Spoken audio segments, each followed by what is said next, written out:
welcome to Wild Cottage. This is my crafting podcast, my knitting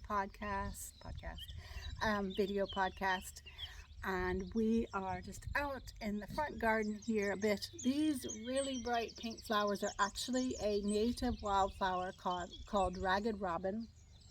We have some growing all around the fields around us, but I also grew some from seed. I don't think you can see behind me. Let me lift you up. I have a new finished object on. I'll introduce myself in a sec here. So the lupins are blooming and the purple and blue ones are just starting. You can see them there. And I have about 3 plants of that. It's looking kind of washed out because of the sun is coming. But those are the ones we use a lot for the natural dyeing, and they can give a blue, a turquoise blue, and a green, depending on what you add and your water as well, as I found out. So yes, so we have a lot of beautiful plants really blooming now. And that yellow you see over there in that bed that has the structure around it is some of the kale, some of our last of the winter's kale, and we let it bloom for the pollinators because they absolutely love it. But yeah, I digress. Let's talk about this. So in this podcast, I'm going to show you some finished objects and actually all of my whips. So let's sit down and talk about that. And actually, while I'm standing up, I'll show you one of my finished objects. This is the summer secret crop. But let me just introduce you to some of my co-hosts that you saw at the very beginning. Sheppy. So here's Shep. There he is. He is a retired sheepdog, and he's 10 years old. Well, he'll be 10 years old this summer. And if you watch the past sort of 2 videos, you know that he was very sick. And I didn't really quite tell you how very sick he was. I mean, you may have inferred that. But yes, so we had, now that we're home here in Clare from lambing at County Kilkenny, he was to have a second set of blood works done at our vet after the initial crisis. So the vet in Kilkenny said, bring him back to your vet then in about a month or so and have his bloods redone. And so our vet, first off, what she did, our appointment was Monday, and she got the blood test results from the vet in Kilkenny. And then when he came in, she ran the new set. And she said, looking at the blood work of, the dog that was done before, she thought that the dog was going to come in on its last leg, like dying. His blood works were fine this time. It is just so amazing. And I am a believer in, it doesn't always happen because we don't know what the way of the greater plan is, and I kind of believe in a greater plan in some ways. But I really appreciate all your good thoughts and all the good energies and the wishes and the prayers that you sent out for him. And yeah, I think that helps. And even if it doesn't help in the outcome that we here hope, I think it helps to ease the passing or helps us to learn a lesson if we need to learn. I don't think any of that is ever wasted, although sometimes it seems like maybe it is at first when we're in the throes of really hurting and we don't get the result we want. Anyway, that's just my personal belief. So I wanted to thank you all for that because I feel like that helped him recover from that. And now his bloods are fine. He's an older dog. He has different issues, and we definitely treasure every moment with him. And then there's Mimi as well. Come here, Mimi. Do you want to say hi? She's laying in the sun. There she is there. She is, many of you might know Mimi as well. She was dumped here up in the forest after Christmas, not long after Christmas. So she was a small puppy. Luckily, she was found right away. We took her in, and yeah, so we think we're nearly 100% sure she's definitely a Labrador mix. She loves the water, she has web feet, and she loves to chase the stick or the ball or anything. And she's a great girl, but she's just really enjoying the sun at the minute. So, and also Tom has gone out to the seashore with his friend, or to Loch Bunny, and so she's kind of looking for his return because, yeah, she usually goes in the CAR with him, and she didn't today. Anyways, that's just a lot of chat.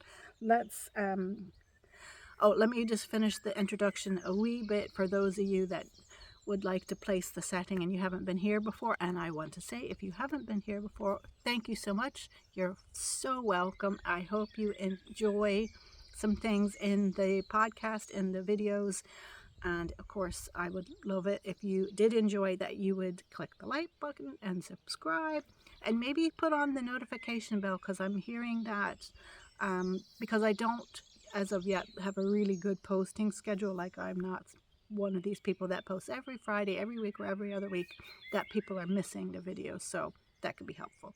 Anyway, and of course, to all my lovely returning viewers, thank you again for sticking with throughout the erratic posting schedule, and all your lovely comments that you leave, and just watching the video and enjoying it. That's why we make these videos, to share and for other people to enjoy. So, mwah, to all of you, newbies and oldies. Doesn't sound great, but why shouldn't it? We can be oldies. That shouldn't be a bad word at all. No. Anyway, so I'm Susan. I live here with my partner Tom, our two adopted dogs Mimi and Shep, and we live in the hills of County Clare in the west of Ireland. We're not super far from the coast, but we live up in the hills in a really beautiful rural place where we're about 1 kilometer away from any neighbors, and there's loads of wildlife here. Like, we are so blessed, and some of it is special and rare wildlife. And we grow most all of our own vegetables, which I will start talking about, Tom, as well, more on our other channel, which is called Wild Cottage Ireland, which confusingly, this channel used to be called that, but now this channel is called Wild Cottage Knitting, and we've decided to put all that other content, sort of like cottage life stuff, on Wild Cottage Ireland. And we have a natural dyes garden, which is, well, you can't see, but it's this way to me. But we have a lot of other plants around the other place, around the rest of the place, on the cottage acre here, that are very good for natural dyeing, and of course native just plants like birch bark and things like that. And every so often my friend Sandra of Irish Fibre Crafters and Meet the Wool runs some natural dyeing workshops in which the participants come here and they learn about garden plants that are good for dyeing, how we garden with nature here, no dig, organic. We plant with the moon sometimes, just because I experimented with that and it seemed to work. I don't hold it hard and fast, but you do what you do when you can do it. And then also sustainable foraging for different dye materials that are around here as well. So yes, so that's just a little brief overview of Wild Cottage. Knitting. Now we're going to get into the knitting. Okay, so we'll start with what I'm wearing, and this is a finished object. I think I was starting to show you. This is the Summer Secret Crop, which is a free pattern by Jessie Maed Designs, and I knit this out of a combination of yarns. So I'm going to bring you closer. So this is some Shunnock yarns, and she's a natural dyer here in County Clare in Ireland. She's up in Doolin, Sophie, and she's got her own website, shunnockYarns.ie or com. But I'll put things on the screen, and I'll put them in the drop down bar too in the description. So all these kind of different greens that I hope you're seeing here are her naturally dyed. It's a glitter sock set mini that I got from her several years ago when we had a spinning and open day at the castle nearby, which Craigenone, yeah. And it's held together with, so the lumpy bumpy yarns that you see is actually a cotton, and it's actually a cotton acrylic mix from, I believe it's King Cole. and I put the information there because it's called an opium palette. Oh yes, and the colorway is called Sunrise. So it's kind of creams, a little bit of orange and a little bit of green tint. And I held those two together to make, I suppose it's really kind of a decay weight, because the palette is very thick and thin. And I love that because it looks like hand spun and it gives the texture. And so yeah, so I did this is the first time I ever did a tank top, so I'm entering this into Nicole, Professor Pearl here on YouTube. She has a tank top along that she's running. I know it's on Instagram. She may have it at Ravelry group, might be running there, I can't remember. So I don't know why I was nervous about knitting a tank top, that I thought it would be difficult. I think it was just this sort of thing. Well, it's not at all, and that pattern is super easy. I really enjoyed it. It, you know, you can do different things with sort of like your waist shaping if you want. You all probably know Jessie Maed, how she's very good with size inclusivity, and she gives you different ways you can make the strap. So I just really did the simplest of simple with the strap. I just did a halter and I just kind of stitched it together. There's still a string because I wasn't certain. I have a bit of the yarn left over. I wasn't certain what I would do, as in would I leave it like this or would I take it apart and then make it attach or whatever. But I have like a kind of a sportsy bra sort of thing on with it, which I'm totally okay with because it matches. Now, it does come very low in the back. I'll stand up for you. I can't remember what size I knitted on her needles, but I'll be putting that on the screen and then my Ravelry page. Okay, pull up the... So, well, you can see there's my belly button. If I pull it down, it just kind of covers the belly button. There are my hip bones. And let me step back. And of course, I always want to give a disclaimer when I'm showing you something from a distance that I have scoliosis. So I have an S curve of the spine and this part of me goes down lower. So if the garments look wonky, it's not the fault of the pattern. It's just the way that my body is. So, okay. So here we go. So these are kind of high-waisted jeans. So I think you can still hear me. If not, I'll voice over. So I'll show you the back.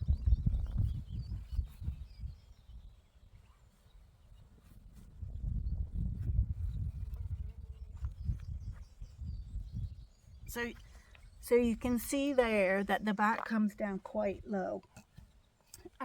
But when you are attaching it in the diagram she shows, like if you're attaching it in the back, excuse me, it pulls it up. And so I think I will make this one again. I'll probably try some of our others. And I might play around with making it a little bit longer. I didn't have loads of this yarn. I only had 3 skeins of the sock mini left. But yeah, really love it. Washed up really nice. There wasn't any bleeding or anything. So yeah, I really enjoy these yarns. Generally, I try to avoid acrylic just because of environmental reasons. Just wish it was a bit kinder on the environment and could break down into something other than microfibers. That's the thing that really, I think, kind of stops me from buying acrylic mixes as much as I possibly can.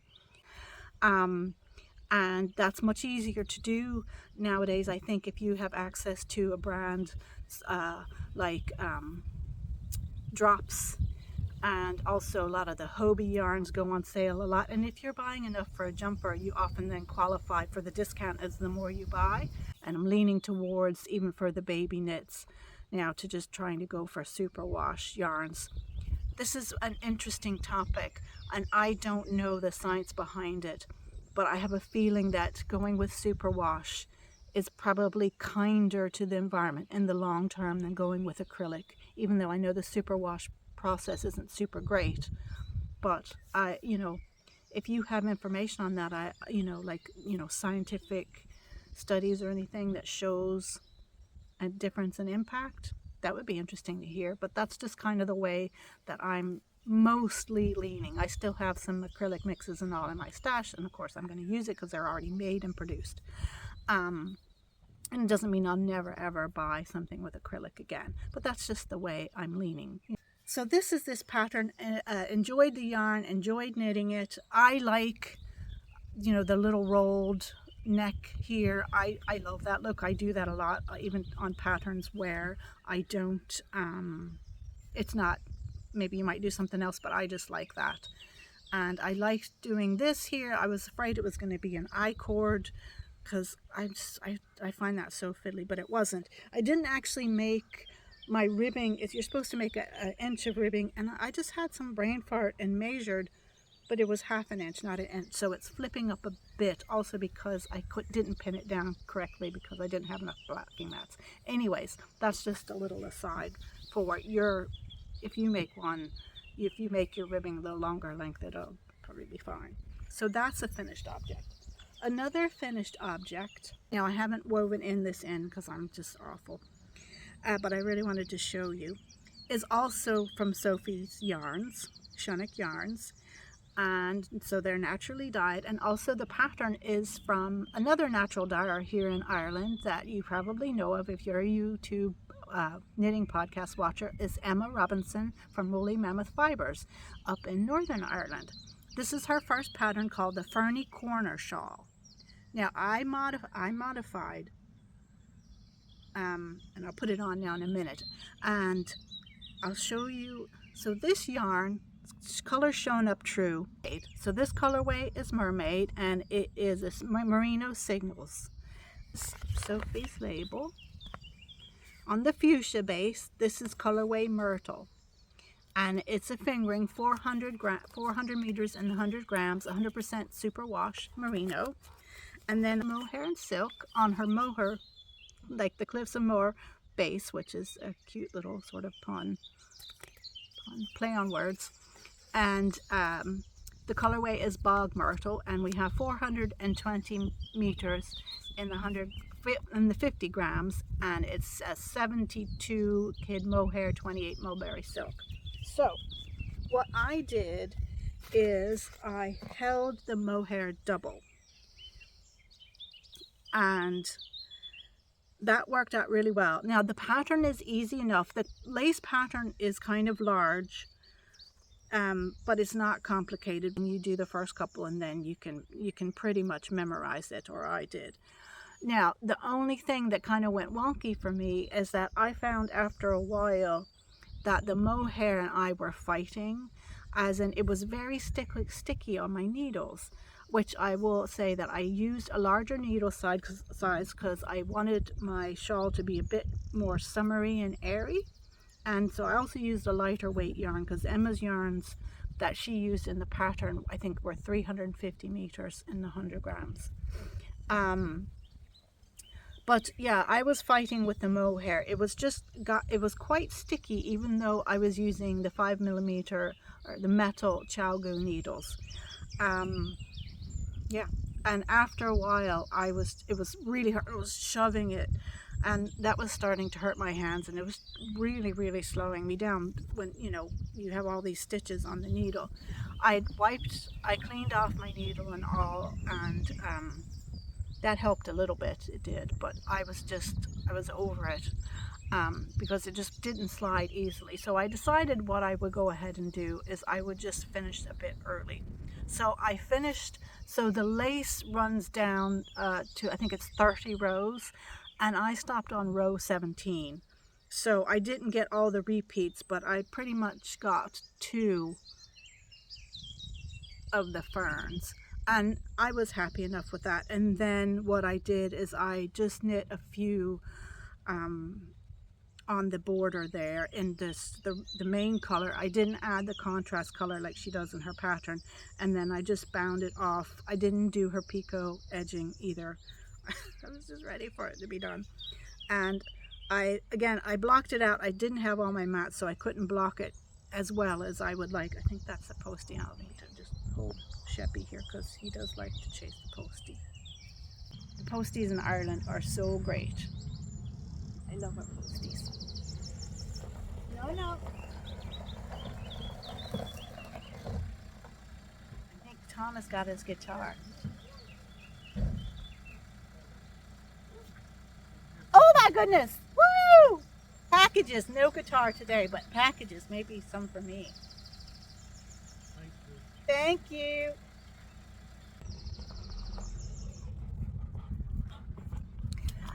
see. If there's yarn, I will show it to you, just because I'm looking at the wrong place. The postie arrived and you got to, well, you didn't probably see our nice postie, but they're so nice. And like, I probably mentioned this before, but in Ireland, especially rural Ireland, posties know everybody, and you know, they check up on the old people, you know, like if they were to, like even us, like if we were usually always here and then we weren't here for a while and we hadn't said to them we were going away and we were still getting letters, you know, you might just knock on the door, make sure we were okay. Yeah. Anyways, let me see what packages came. Okay, so there were several packages, but they were for Tom, guitar stuff, but I did get one, and this I believe is from Sweden. And look at the lovely stamps. And this is from Nina of A Crafter's Tale here on YouTube. I'm part of her Patreon. And on the level I'm at, you get every quarter, I think it is, some of her naturally dyed yarns. So Mimi is so excited. We're gonna, oh, what's in here? She loves it. He just loves to snuggle. What's in here?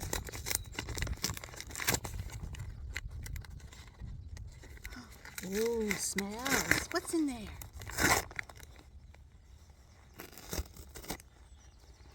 Does it smell good? Will I bring it out? Oh, look. Look at how lovely it's presented. Oh, does it smell good? Oh, yes. So, smell everything.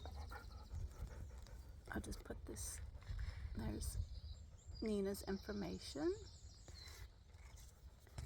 I don't usually do unboxings, as you know, but I showed you my Giddy Aunt crystal minis when I did my special on the Stash Snoop and Irish Dyers. So,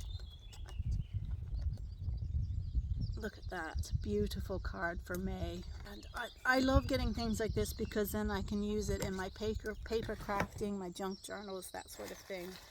So, and I reuse all these papers as well and the yarn.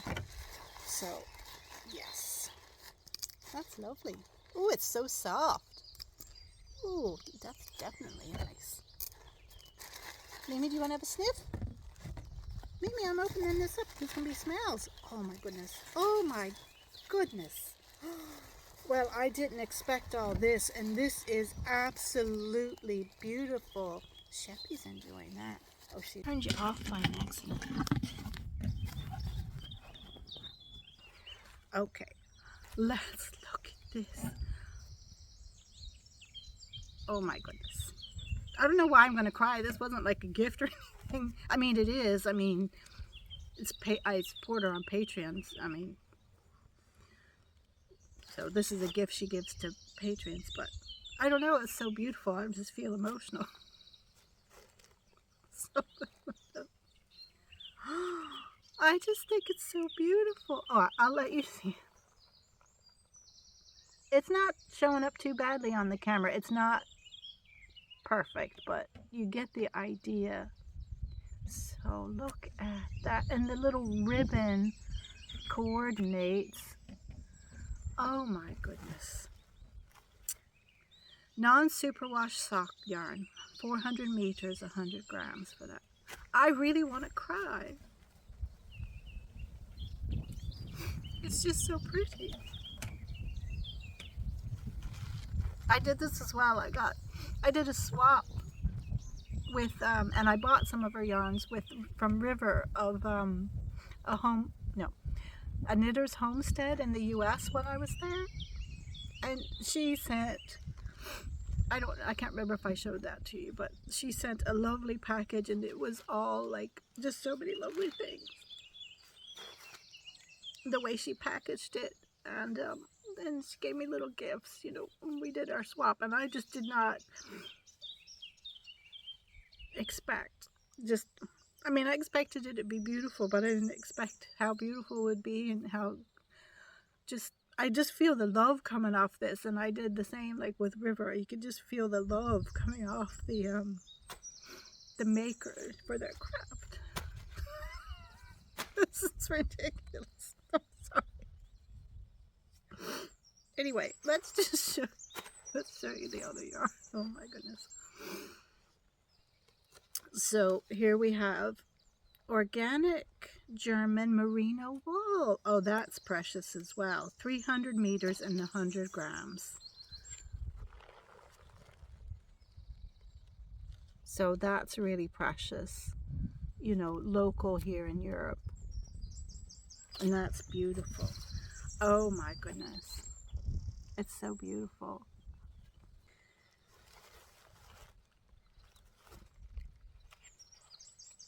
I'm just paused because I'm emotional.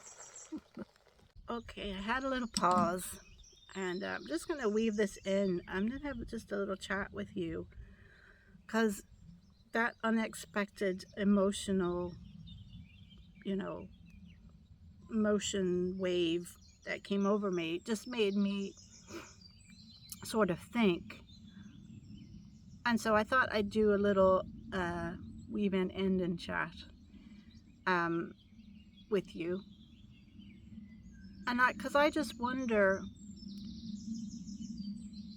what have you experienced similar? I mean, and I just wonder, so I think the reason, like, I love yarn and color. I mean, all you guys do. Even if you don't enjoy the brighter colors, you enjoy the colors of natural yarns, you know. So we all love color, and we all love yarns, and we love the squish and the feel. And but I found, for me, the times that I tend to get really quite emotional about the beauty, I can still feel it too, about the beauty of a yarn that will actually make me emotional. I mean, because I have some beautiful yarns from larger, even larger hand-dyed kind of companies. Yeah, I mean, and they're companies now, you know, here in Ireland, that are larger. They're not just like the individual, you know, in their home crafting yarn. And they are really beautiful. And I'm just like, oh my God, you're so beautiful, whatever. But where you just want to sort of like have a cry because something has gone beyond that, it touches you. And it has always been from a small batch hand dyed, you know, producer that's kind of doing it in their home. Or you just can, I think it must be just, you can somehow, you pick up on that emotion or the care that they've had in the craft. Or like, oftentimes you'll hear people talk about it with cooking. You know, you don't want to cook when you're angry or upset because it affects the food. And I think that, you know, that can definitely be true for anything. And I just wonder, so have you experienced that sort of thing where you just get some yarn and you just feel so touched? Yeah. And I think maybe that's one of the special things about buying a hand-dyed yarn, if you have the means to do so. Small producers, hand dyers, they need to get what their yarn is worth, and the cost of materials have gone up as well. But I do, I wish everyone was able to experience that. And when I'm queen, I'll give hand-dyed yarn out to everyone that wants some. Yeah, anyways, and also, and then when, you know, people, it's lovingly packaged as well. That just kind of gets me, you know, the care of that. And yeah, so I'd love to hear about your experiences. And actually, so I haven't done a giveaway for quite some time, mainly because of the spammers. And I'm not good at dealing with stuff like that. I get upset that if someone would, you know, just that bots do that, but somebody programmed the bots to do that, and then if anyone was to get taken in by it, it makes me, yeah, I kind of stress out about that. So I just was like, yeah, I don't think I'll be doing any giveaways until this, you know, sort of thing really just chills out. Um, but I am donating a prize of some hand-dyed yarn to the knit along that Sam of an Irish Knitting podcast is running, and it's till the end of June. And it is called the Rainbow KAL 23. Again, on the screen in the drop down, and go to his channel for more information as well. But it's in support of pride and the rights, human rights, the LGBTQIA plus, all in the same human community. Thus, human rights are for all humans. So the knit along is just raising awareness and support and Pride Month and all that. So I'm going to donate a lovely skein. It's going to be hard to part with because all my skeins I love, which is why I don't do D-stash, because I love all my skeins. But I will pick a skein, possibly two, using here. What I've decided to do is I want to give a gift card to, here we go, the Wee Yarn Company. And this is a Scottish dyer who's over in the Netherlands now. And he is a member of the LGBTQIA plus community. And so I thought that made sense for a knit along around the pride and the rainbow. So I'm just giving you a little look. I've got this one. It's so beautiful. I've gotten a few of his yarns, and I've got another one on order. But he has lots and lots of colors and bases. And as you can see, like there's, some based on Star Trek. And he has some based on the Golden Girls. Like loads. And oh, they're so beautiful. And he's also got a beautiful, well, it sounds like it's going to be beautiful,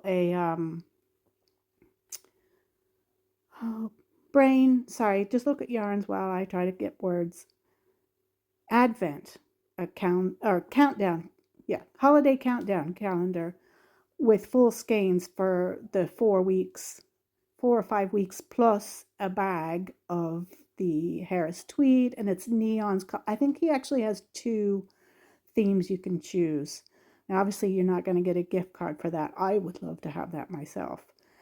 But anyway, so yeah, have a look around on the site. But I will arrange a gift card for you for a skein of yarn and the shipping.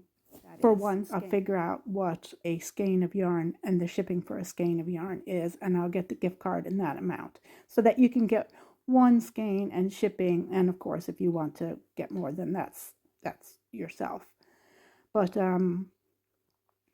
yeah, so that is my idea for the giveaway that I'm going to give to, I have this colorway as well, the Grinch, give to Sam of an Irish Knitting podcast. So I'm not giving that away here on this channel.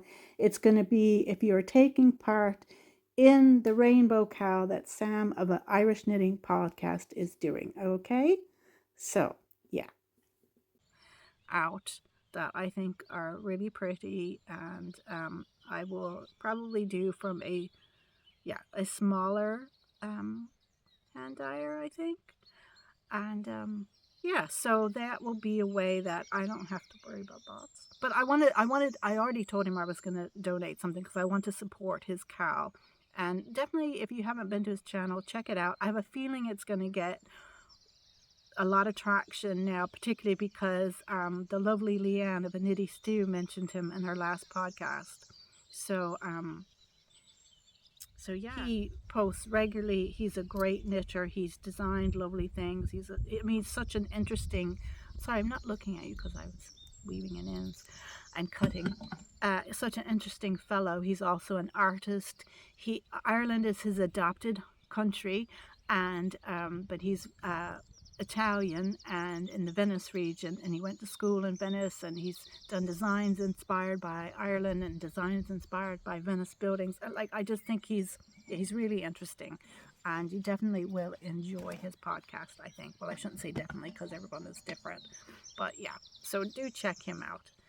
And I finished, oh, I didn't snip that end, and I'll snip that end.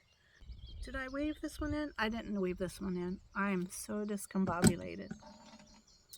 I have one more end to weave in. I did not weave in. So, but after I weave these in, I will try this on for you so you can see it in the slightly shorter version, which may possibly not be a whole ton shorter than Emma's version, simply because I used that bigger needle.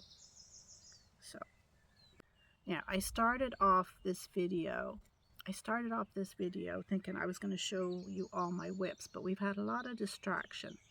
So I think what I will do is that I will just show you current whips that I've made any progress on, which is going to be the Pine and Fir sweater. I've made a lot of progress on that. In fact, I might even try that on for you.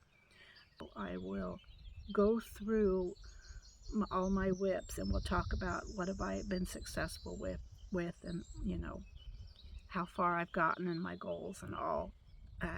We'll talk about that next time. Okay, so I've just got the ends woven in. Let me snip with my handy little scissors.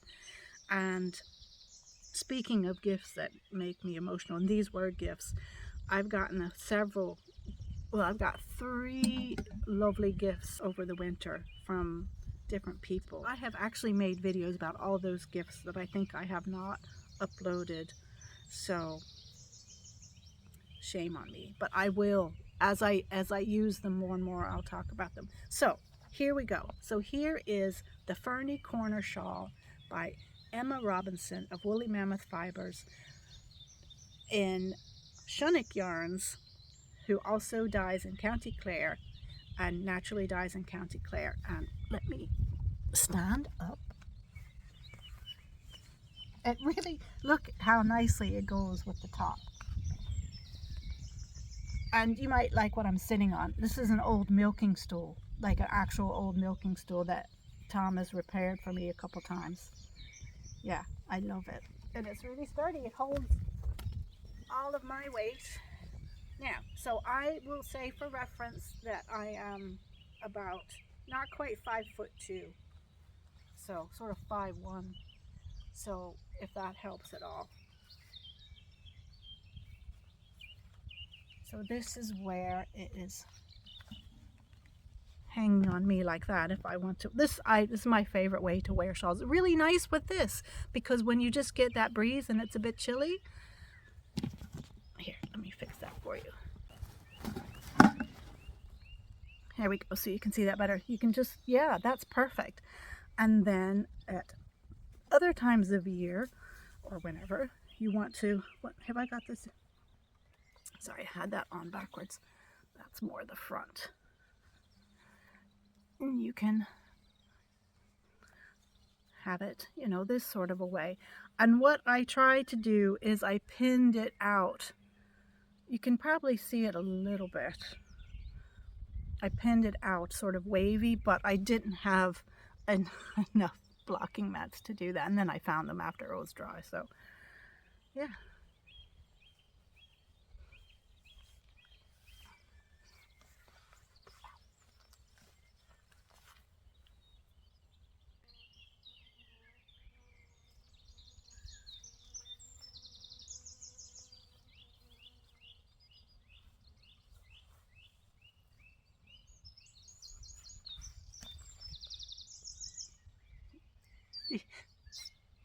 You hear the bird? Did you hear the wings flutter? I think I'll fill that feeder for it. The farther feeder is filled. I'll say that fast. Farther feeder. The farther feeder is filled. I filled the farther feeder first on Friday, except today's Thursday. Anyway.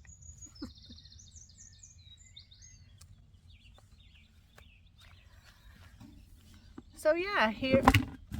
Oops, you fell over.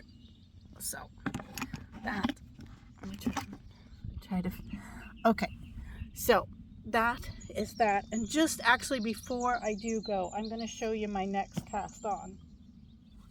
Oh no, I didn't show you my pine, so I'll show you my Pine and Fir sweater, but first I'll just show you my next cast on, because this is really exciting. So you'll find me knitting. This is from Carol Feller of Stolen Stitches, and she's an Irish designer, and you probably know her. I highly recommend her patterns. I've gotten some of the yarns she does. They're beautiful. If you are a newer knitter and you want to learn how to knit a cardigan, she has workshops on Teachable that you can buy. She has a lot of free stuff as well that help you learn. I did that for my first cardigan. I did the Brack cardigan, and I bought yarn through her. It was expensive, that yarn. I mean, it's from Manos de Uruguay, and it was super chunky. It was very soft. It was lovely, but I would just warn you that yarn, don't be prepared. So you can just buy the workshop by itself and use whatever yarn you want. But certainly the workshops are excellent, and it helped me get through my first, that was the first garment I ever did, I'm pretty sure. It was definitely the first cardigan. And she has a lot of different things like that will work, you know, can get workshops that will help you through different, like step by step, different of her garments. I think there's even hats and things. So, but she is running a blanket along with the Galway wool. So that is one of Ireland's traditional breeds. It was a very rare breed, but they've built up the stock now to, I think, about 3,000 or so. And it's a beautiful white rustic wool. It's spun in Ireland by Donegal Woolen Mills, and I've caked up some of the skeins. Now, I've used this yarn a lot because I've been getting it through Irish Fibre Crafters, and I've used this in several jumpers, and I can wear it right next to my skin. Now, not everyone can, which is why Carol has probably gone for a blanket. Now, they're all sold out at the minute. There will probably be more iterations of this at another point because it was hugely successful. So I bought the blanket kit. I've got the lap blanket size. This is what it looks like here in the skein. And it's got approximately 190 meters in the 100 yards, and the recommended needle is 4mm, which is a US 6. And this is a non-superwash rustic wool, the Galway breed. And so what's happening now is we are getting the patterns for the squares. The blanket's going to be made out of squares, and every 2 weeks for, I think, 6 weeks or so. And they're being designed by Carol and by Emer Early, who also is an Irish designer. And if you might have seen last podcast, I did her boom shawl, which is a really nice little free pattern on Ravelry. And someone else booklet, I shall tell you who the other person doing the designs is. I will tell you. No, I won't, because it's not in here. Anyways, there's a third person, and I apologize to that person. I just don't remember her name because I'm sorry about that. But the thing that also, I have about 10 Galway fleeces in my barn. I really did not need to buy Galway wool. I have Galway wool in there, but I really wanted to support the project because it also donates to Jigsaw. So for every kit sold, I think it's €5 goes to Jigsaw from Stolen Stitches, and then for every kilo of yarn sold, also the Donegal Yarns is donating €1, and Jigsaw is a organization that supports young people and their mental health, so it's a really good cause.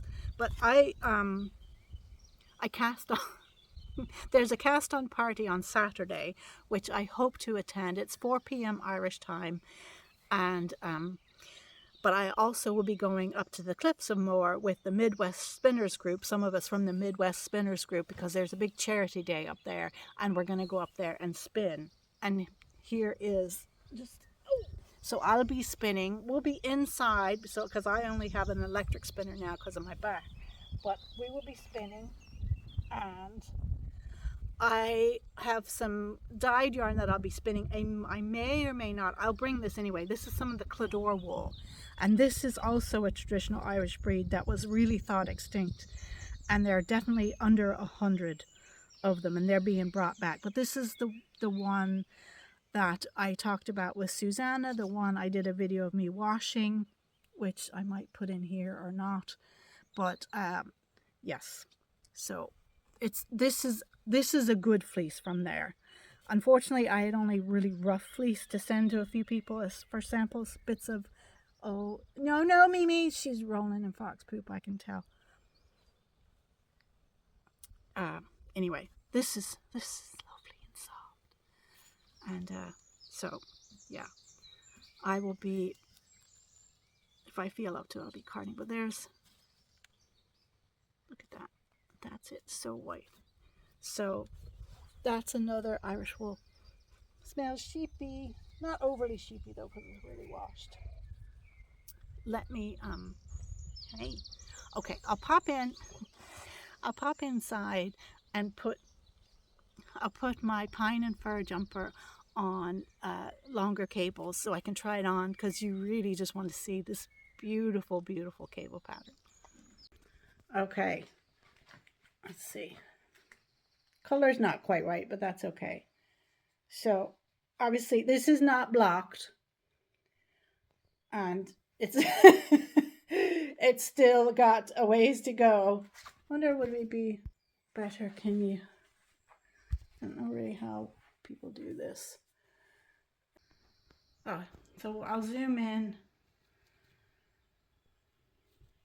So yeah, so it's not blocked. I dropped some stitches. Trying to let you, it is so beautiful. This was definitely the most, this is by far the most cables I've ever done.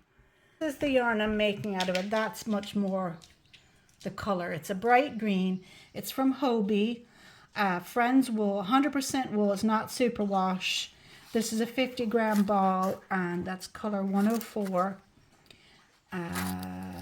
Here we go. And 100 meters, so a bang on sort of DK, 200 meters it would be in the 100 grams. And for my size, which I am knitting size 3, I got 11 balls. I don't know if I'll use them all. My gauge recently has just been all over the shop, so we'll see. But yeah, it's an inexpensive yarn.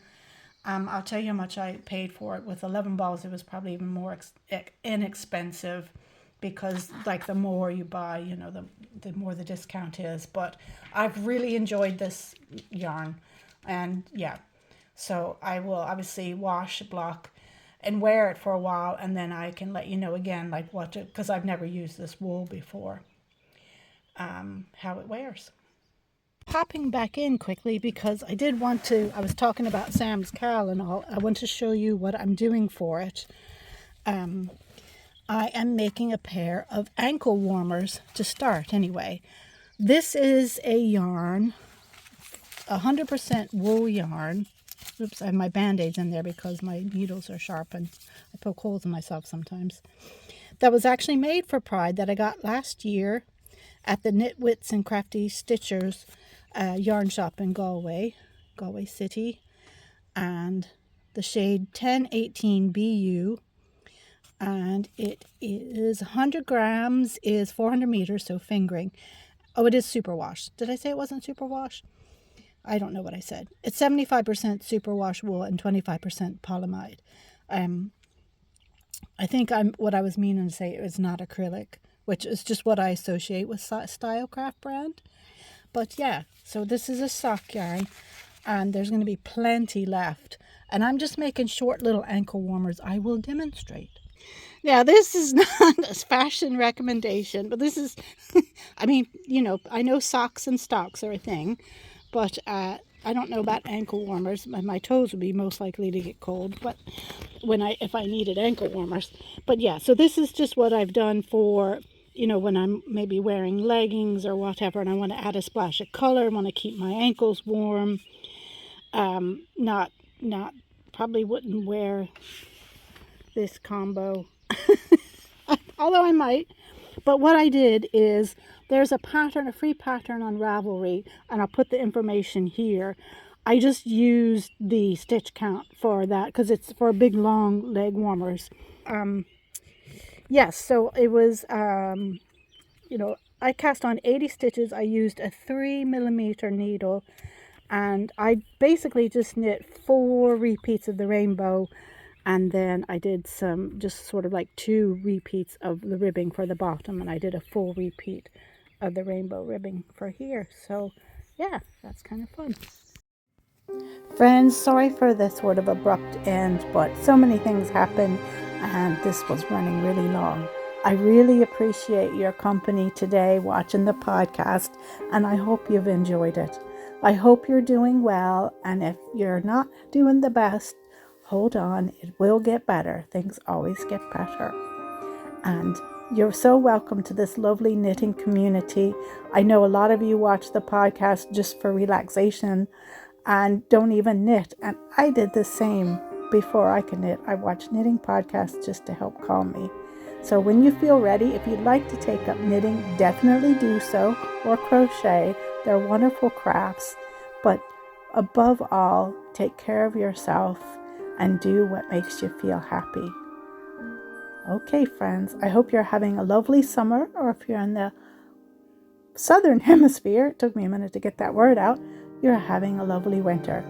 And maybe I'll have another podcast up for you next week to show you the things I didn't get to show you this time. Take care, with love, from Wild Cottage in Ireland.